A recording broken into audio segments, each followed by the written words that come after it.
Hey, welcome back to another thrilling installment of the Vaughn vlog. This time I'm going to be addressing an occurrence that started up, I think today, where I started to receive a ton of fan art. Now for those of you who don't know, because maybe 3 people ever visit my website, I've got a section where I post what I was hoping to go and be some humorous pictures that fans have made. Unfortunately, this never really panned out. Until about 24 hours ago, I've started receiving a bunch of emails with pictures of me in some movies, doing various things, Photoshop stuff, fairly crude things, but, you know, I entertained it. I found out fairly early on that this was coming from a big hate forum where everybody's talking about how much I suck at life, which, newsflash, doesn't surprise me. Let's see, my haters outnumber the fans about 1,000 to 1. This is all because I targeted Grace Randolph some time back, and I still hate her guts for mostly ruining film criticism on YouTube. Now, as I peruse the Something Awful forums to try to see exactly what everybody dislikes about me, I am going to answer some of the questions, and I might even change a few things about my show to try to please you guys, even though you're the haters, because, hey, what else am I going to do? First thing I want to address is a historical inaccuracy that the guys at the Something Awful forums are posting about. During World War II, not every German soldier was a Nazi. Much like how all squares are actually rectangles, not all rectangles are square. It is possible and very probable that a soldier in the German army is not in the Nazi party. They had the draft just like us. They're fighting for their country, not necessarily the ideals of Hitler. There's this thing called history. Look into it. Now, with that in mind, in the Nation's Pride segment in the film Inglourious Basterds, I thought the German hero was heroic. He's not necessarily a Nazi hero. I'm in America. If I go to a war with another country, I have to shoot you guys. Sorry, but that's the way it works. It doesn't matter if I believe in the president's motives or not. If I'm drafted and I have to shoot some guys and defend my life and my country, so be it. And that's what I got out of Nation's Pride. How could I forget to talk about The Lion King?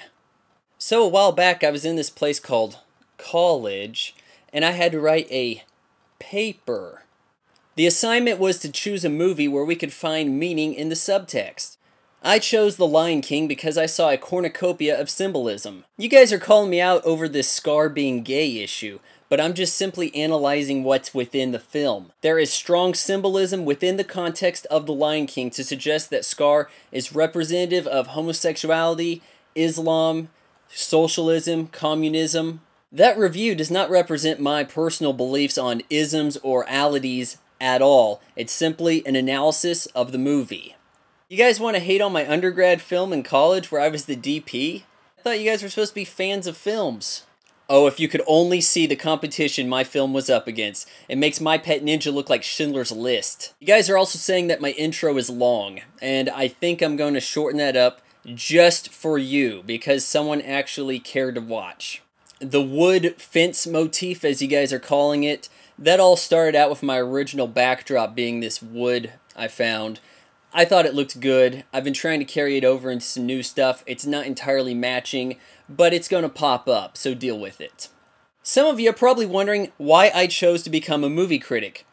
Well, there's a couple of things. 1, no one really pays me, so it's not much of a choice. 2, action film stars/directors are not in demand right now. Just like everybody, I've been watching movies all my life, and unlike most movie critics who become fat-ass couch potatoes, I thought, you know what, that's a good action movie. I can do that, and I can direct it. And that's how I got 20 inches of tiger blood. Right here. Only me, Sheen, Bengal Tigers have got that. You don't. I'm sorry. I'm so sorry. So now I'm under fire for creating fake fan art. Well, the truth is I came up with maybe 1 or 2 images a while back in college and just thought, oh hey, that looks kind of cool, maybe I'll make a fan art section and maybe this will encourage some people to post there.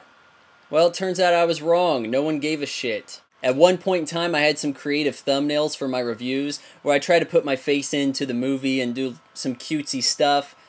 I also put that there just for the sake of it. I was not trying to go around and create the illusion that people like me. I know they don't. I'm a strong believer in charity, so I'm all for feeding the trolls.